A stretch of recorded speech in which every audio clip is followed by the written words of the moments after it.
the 510 Huddle. It's Coach Walters and Coach D Lane. How y'all doing today? How you guys doing today, man? We're excited to be here. Finally got to get back with our guy, Coach John Bean, and we're here to follow the Laney football team on their quest to hold their national championship up. You doing, Coach? I'm doing great, D. Okay, man. It's good to have you in the building. Let's get right into it, Coach. You guys got Modesto this Friday. How you think your training camp went? Camp went good. Kids got better every day, but I just feel we have a lot further to go. Coming off a state championship, #1 ranking in the nation, there are high expectations. And I think for these young guys, they think it's just automatically going to happen, right? You walk on the field, it's not. They're not gelling yet. So we got some work to do, but that's why you compete to see where you're at, right? It's a midterm. So we'll see how we do. So since you have a younger team this year, do you have the mindset of championship or one game at a time? It's always been, come on, man. D-Lane. We always talk about getting better every day. Nothing changes, right? You don't change what you do. And I still believe that it's the only team that can beat Laney is Laney. So if we, do what we're told, everybody's on the same page, we should be successful, however we want to measure success, right? And, obviously it's the scoreboard, but sometimes you got to look at not the scoreboard, right? How much improvement have we made, where we're going. But, yeah. You guys, who's your new signal caller? Right now, it's Ryan Mackey. He was I'm not sure. He was a backup last year. Okay. And then we have a young. Where the Jordan kid ended up going? San Diego State, baby. Okay. Aztecs. Okay. So we have a young freshman that's really good. It's going to push them. They're a little bit different, right? They're both, Carson and Brian are both kind of more prototypical drop back quarterbacks, the old, kind of NFL guy. Not as much as a dual threat, but they can sling it a little bit, and they're smart. So hopefully that'll translate into what about some wins. The backfield? I know you're replacing McDonald too. You already know I got. I know. And you ain't even got to speak on it. I know you roll them guys in. You're in, you're out, man. I mean, when every back you coach is at D1, they want to come here. So we have Harold Tidwell from Concord. He played last year, did really well at the end of the season. Okay. We have Keyshawn. He's an interesting story because he played 8-man football over the peninsula. Yeah, look at that look on your face, right? And so last year was tough. We shirted him last year. It was a little tough to get, kind of accustomed to 11 men, more people coming after you. And I think he's doing. In fact, he'll start Friday night. And then we have Terrell Smith from Elk Grove from Sheldon High, who is phenomenal. So between those three, I think we're really, really good. And now one of them has just got to take over. Okay. Is there any player this year that's under the radar that to keep a lookout for this season? I think that on our defensive side, you got to look at Timmy Dorsey, our nose guard, because he's a little undersized height-wise. He is so quick off the ball. I think how he goes will go. He played behind Jordan last year? Yeah, exactly. But they played a lot together. Okay. But, so he's got some big shoes to fill, right? Yeah. Literally big shoes, right? Yeah. So I think, he's going to be good. And then we have these two young, not young, but they're young playing-wise. They played last year as freshmen, Amir and Brasa. Both have the ability, I think, to play at the next level. And so the three of them get it going. Then we have young linebackers. We can go from there. For me to piggyback a little bit on the preseason, what we was talking about, Beam. How do you feel about you guys being ranked at seventh nationally right now? Do you feel like it's like a slight to you guys, or do you feel like it's a respectable position, or you're not paying no mind to it at all? D-Lane, you already know me. I don't even look at that. I didn't even know. Are we ranked? Who cares? Who's ranking me? Right? We haven't played a game. And, these rankings, really? So last year, we ranked #1 in the state. We win the state of California, has more schools than everybody else, and someone else ranks East Mississippi 1 over us? Really? On top of which, then there was a guy in Tennessee who does a math formula. So it's nobody looking, he does it by math. He don't care who you are.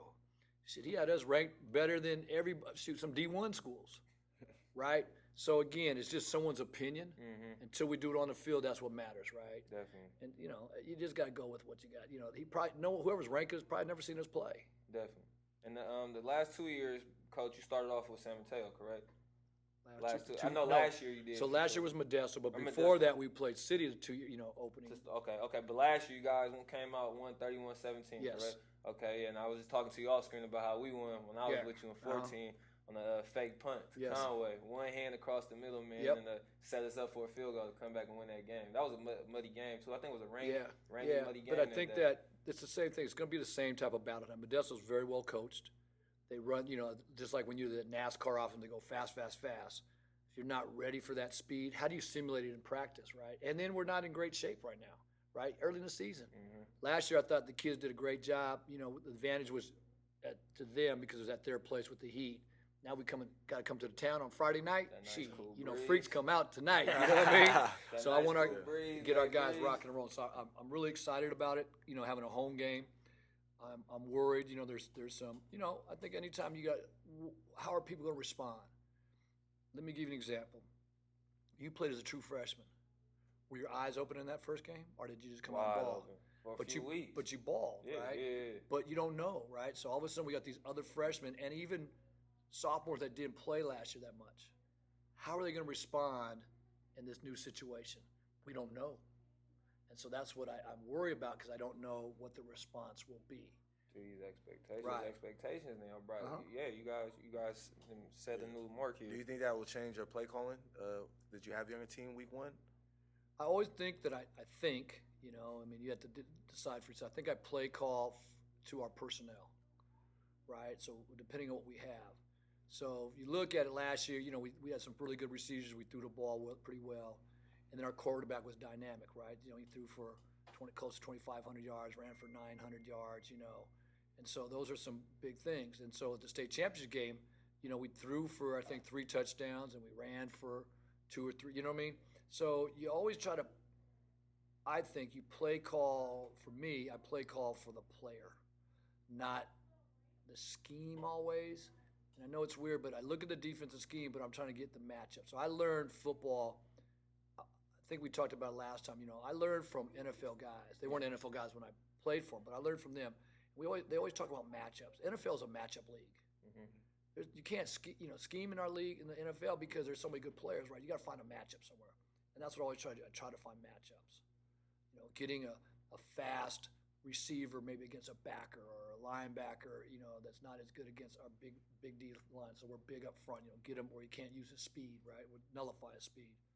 So we try to find those ways. And that's the problem great. is I'm not sure who we got yet. Yeah, it's okay. And that's great because you was talking about that earlier on the podcast this morning. Is that about like certain you said the elite coaches So in the NFL? I was into a podcast. Former scout was talking about Sean McVay and Shanahan have similar offenses. It's more system built. That's why like the methodical quarterbacks like Kirk Cousins, Jared Goff that just do their reads. But they're showing that like Andy Reid, Sean Payton, Doug Peterson, Matt Nagy don't have a system. They have what the personnel gives them. So I'm if you look at my phone right now, Sean Payton's on my cell phone. You know what I mean? Yep. That's what I was. Mike Martz, right? Steve Fairchild. Those are guys. And so, you put it down. There's always a system. No one can say you're not a system. Like, they say, well, he's a system quarterback. Okay, but we all are, whatever that system is. Roethlisberger is a prime example, right? He gonna extend plays and he makes it happen, right? He's falling around and guys he's basically said, just get open, and I'm gonna get it to you. Backyard football. And that's what he's good at, and that's what he does, right? So there's no real system because they've changed so many coordinators since he's been there, and he's still playing high level. McVay, has whatever the system is, but okay, where was that system in the Super Bowl? Right? Got pressed up. They got they couldn't get nothing off. He got people in his face. Quarterback couldn't respond, right? So a little bit different. So I think you do what you do, and I like to think that I have a system. I don't know what that is, but I have something because I've been successful over 40 years. Something, but I think it's matchups. Yeah, definitely. Beam, how do you feel? You guys definitely revamped this year, especially on the defensive side of the ball, and primarily I want to say linebacker position because you lost some guys. We had some dudes. Some dudes there, and I just seen Coach Vince not too long ago. I asked him about one of the young guys he working with right now. But how do you feel about your matchups with your backers versus the backs coming up this week, playing a predominantly 10 and 20 personnel team this week? So I'm worried a little bit, right? We're going to play some young linebackers. So 2 inside backers haven't played, right? Okay. One was a backup last year, and then we have 2 freshmen. Which one is the ex running back that converted over. I heard he's supposed to be a guy. He could be good. He's my guy. Okay. Marcus Ross, right? Okay. He could be, but he's a freshman. Where he's out of? Where he from? Out of Capital Christian, Sacramento. Okay. So he reminds me of Lance Briggs. You remember Briggs? Yeah. Bears. Bears. Bears. That's my guy, right? So Briggs, Berger led the state in rushing as a high schooler. He ran the ball and played linebacker. And when I was telling him when Marcus came to visit us, I said, "Look, that's who you remind me of. You built a little bit like him, but a great running back will be a great linebacker because you see the same hole. Now you just got to play fast. Sometimes he doesn't play fast because he's thinking a little bit, right? Then we have Jack Lutz. He played, he was a backup last year. He's got to go. And then we have this young guy, Junior Alatini. Is that the kid from Deer Valley? No, this guy's from Clayton Valley. Okay. But Tongan. Okay. My Tongan brothers, they get rocking and roll. Is he from City? Nah. No, okay, that is just another kid. Because he just showed us a poly kid. I thought I had the same last name from Deer Valley linebacker. Okay, I got you though. It's an outside backer. Got you. Okay. So then we have our outside backers. So we have Josh Boulding, who played last year. And Josh started. I don't even think he played very much last year against Modesto. But by the end of the season, when we got into state championship playoffs, he was getting a sack almost every game. So this is his time to shine. And then we had some young guys on the outside. We have a kid that went to YV, went up to Wyoming, came back. He's got a son on the way. So he needs to come home and be a father and do some good things. So I think these are guys that can be pretty good, but they're not there yet. Yeah, definitely. I mean, I'm really focused on this Modesto matchup. I heard their whole offensive line is 6'4" and up, and I heard they're all Polynesian. So, would you think this would be a big test for your front seven coming up? Always. So you play Modesto, you play ARC, you play City, you play San Mateo. We're not playing JV teams. Yeah. They're all going to be good, right? So every team is going to challenge you, but at the same time, only team that could be Laney is us, right? So we go in and do what we do. They're taught, we've taught them how to strike. We taught them how to, fit up gaps. If they can do all that, they've done a great job in the weight room. So now it's got to translate into stopping them. It's going to be tough. And we always play. It's always a tough game. And we hear that quarterback is supposed to be the best player. He's bounced back from Portland State. What's your eval on him? So, he started for him 2 years ago when we played him here, and we had a shootout. Okay. And he hurt us. He ran the ball really well, kind of an option guy. He was a receiver to quarterback. Then he went to Portland State. I think they wanted to make him into a DB or, didn't want to do it, so he came back, wanted to play quarterback. He's really an athlete playing quarterback, but he can sling it a little bit, right?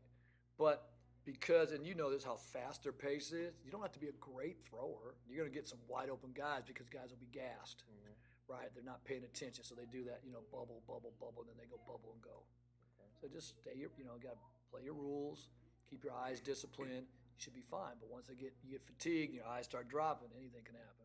Definitely. And I know with Deco and Gardner, I know their background coaching the back end. I know they like to push heavily, turning the ball over and getting the ball back. I looked last year, you guys didn't have no turnovers versus Modesto. So I want to know what Ramos and those guys on that side of the ball preaching this year as far as defensively. What's your staple this year? What you guys preaching on that side? It's always going to be what we do. We're going to pressure people. We're going to get sacks. We're going to try to turn the ball over. We're going to try to flip the field position right. Here's an interesting one. We got a punter from Australia. So he came out here to Ohlone to play basketball.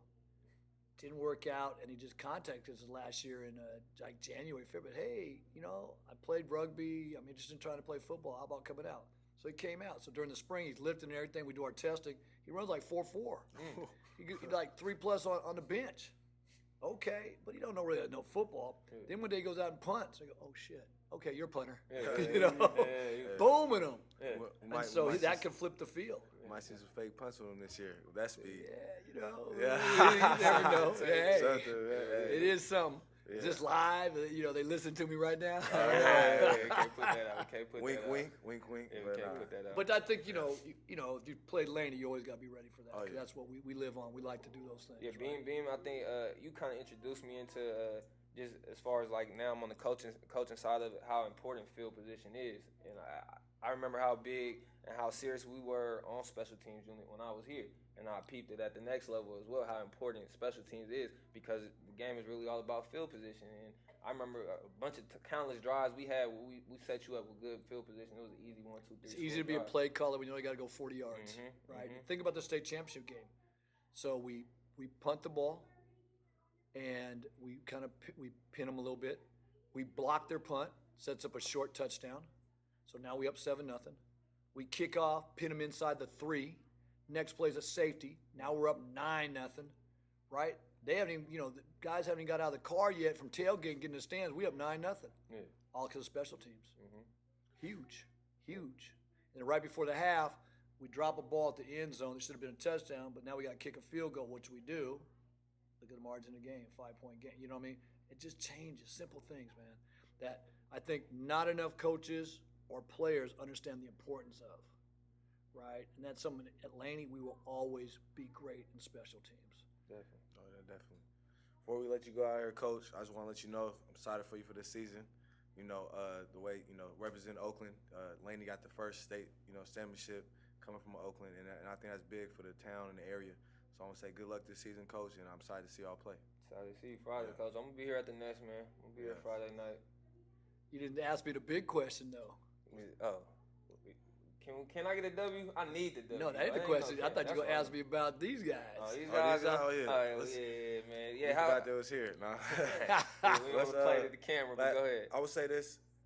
Has your team, or has it felt different, like coaching staff having, last chance you and the cameras here as you try to, do your job? So I think number one is that you gotta understand it's not last chance you. Laney College is best chance you, first chance you. I like that. So let's flip that script, right? I like that. These aren't desperate guys. Were you desperate when you came here, D-Lane? No. See, I want to point that out to people, right? You came with a dream, not even a dream, an idea that you had good grades. You didn't get, maybe for whatever reason, high school didn't get seen. You said, I think I'm a Division I player. So you came here and you believed in us to coach you up. And you said, Coach Beamer, I'm doing one, right? I said, I can't tell you that. I said, you tell that. I don't. Yeah.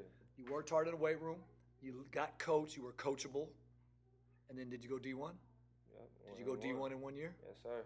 So that's why I'm saying it's the best chance, first chance. You didn't have to come here, right? Yeah. That's what I think people need to understand. As far as the other things that are going on, it's interesting with cameras and mics and things, and I don't think the kids have let it get to them yet. I won't know, because you're kind of in a vacuum on sometimes. But somebody had pointed this out to me, that today's young people, you guys are a prime example. You guys are on cameras every day. You guys, what Instagram? What do y'all call it? Instagram, IG, whatever y'all call it, right? You Twitter it, you snap it up, right? Yeah. What you know what I'm saying? And so you've already done all that, so it's nothing new. All I got to tell our guys though is that everybody wants to beat you already because you're defending champs, number 1 team in the country. Now they got a chance to see you're gonna be on national, worldwide TV. You don't think they really want to give you your best shot? So are we able, as a group, as a collective, coaches, players, trainers, support people, to understand that and do what we do? You've heard me say that, man. You got to be you. Do you. All of this other stuff is not you. You know what I mean? You did, like I tell the kids right now, they didn't come, they don't even know who you are when they came here. They came here because of the people like D-Lane before you, the Conways, everybody else that has helped put Laney where it is. And they put it here with hard work, right? Laney built, baby, right? Okay. And those are the things that, right? That's why. Not because we got 10 guys, from SEC schools that couldn't make it, failed drug tests, did bad grades, and had to come here. That's not us. We build straight from here, man. So that's the part that I think we need to make sure everybody understands, and that, be humble, right? Earn what you get. This ain't no free cheese. Don't stand in no line. No giveaways. Earn it. Take advantage of it. Do it, right? And one of the kids, Rajan, Ray's like the number 1 corner in the country or whatever. And he kind of said, I understand because this is my brand. He's thinking ahead. So I don't want to be no clown now and mess up my brand. Not that I think he should be that looking far ahead, but I get what he's saying. And that's why I tell the kids, don't change who you are. Because you're going to be a clown here. Don't let me clown you. I'll clown you so bad your mama feels bad for you. You're crying, right? We ain't going to do that. So Let's just do things the right way. So I think it's going okay, you know. And just like I told the two of you before, I'm proud of you two, because you've taken your passion, your love of what you want to do, and you take it to the next level, right? Obviously I was fortunate. I feel real blessed that I got to be on your show. But then you went and saw Josh, right? Was there. You know, you're doing it with all these. I got another Laney former great coming up in the next week. Your boy Troy Evans gonna be on there the you show. go, Big Troy. Big Troy gonna be on the two-time All-American. Come on, man. Right? Yeah. But you hear what I'm saying? That you're doing something. You're pursuing your passion, your best chance. Your first chance. You hear what I'm saying? Definitely. That's what I'm talking about, right? Definitely. And so, you know, this to be on your show and have your show here, I'm loving it because of what you're trying to do. Positive things in the community. They can look up to you, my sound guy, everybody here. Yeah, look, but you hear what I'm saying though? Yeah. But how many? Look, you here? Yeah, exactly. You ain't you know you doing a job. Right. You could be hanging out, you know, yeah, drinking that drink. You know what I'm saying? Yeah. Worrying about that drip. But you here trying to make some of you. So that's why I'm proud of y'all, and I told you that before. Yeah, definitely. Right? We appreciate that, man. It's two things I got before we get out of here. Like he said, with the best chance you, I really like how Coach flipped that, and I really hope you guys just get the full picture with Coach Beam and what that got going on up here, because it truly is a process, and then when the kids buy in and believe in this process, the end goal will be achieved as far as scholarship, graduation, championship, the accolades, all that will come in due time if y'all trust in the process. But when I say process, I mean as far as from him making sure people got food in their stomach. As far as from the calf to over here, they got academics is on lock over here at Laney. They make sure they got counselors. I love the counselors here. They make sure they get you your work and you get out of here. Academic tutors, all that. The whole nine is here at Laney College, and I hope you guys capture that whole realm of things here, because Coach Beam definitely got it up and running. And then last question. Last week we had Yusuf Sterling Lowe, yep. Jamal Mayo, and another friend of ours, JJ Tillman, on the show, and we was doing a panel show. But those two guys, Maul and Seth, wanted me to ask you which one was better here. Who had the better career at Laney College? Who was better corner? I told them I don't know. So you got they was arguing for like an hour. They was arguing for like an hour. I bet. Yeah. They both were really, really good corners. Seth was an All-American, you know, but it was at a D2. He could have went D1, you know, but some things didn't quite work out on time. He ended up getting his AA degree, but by that time he'd already made the commitment. Jamal played tremendous at Hawaii his last year. Both, you know, I mean, and Seth had a shot. He went to camp, you know, went to the camp, you know. Cardinals. Yeah, so I don't know that you can ever say one's better than the other. Both were very, very good in their own ways. You know, and I think you know, Seth had an unbelievable ability with the ball to find the ball. You know what I mean? And then Jamal, you know, was a hitter. You know, Seth ain't no hitter now, but corner's supposed to be a cover guy, right? I mean, they're just different, and I think that you just keep that in mind. You know, it's like your children, right? Do you love one child better than the other? Do you say one's better looking than the other? They all, you know. Shoot, even you, D-Lane, your mama think you good looking, right? Because she love you, right? You hear what I'm saying? Yeah. So you always, you know, you just can't pick. You know, like they say, well, running backs. Well, CJ is still in the league, right? But Frank was in the league. You know, there's some other good backs. You know, Troy, Chizzy, they're all good, and they're all different, right? So yeah, that's a good. I wish I could have heard that. I bet you after the show was over, they were still arguing. I'm saying when we got that vibe, was arguing. That was funny. Yeah. But thank you again, Coach. Thank you. Appreciate the opportunity, man. Good luck Friday. We will be at the next. Go Eagles, man. All right, I'll see you.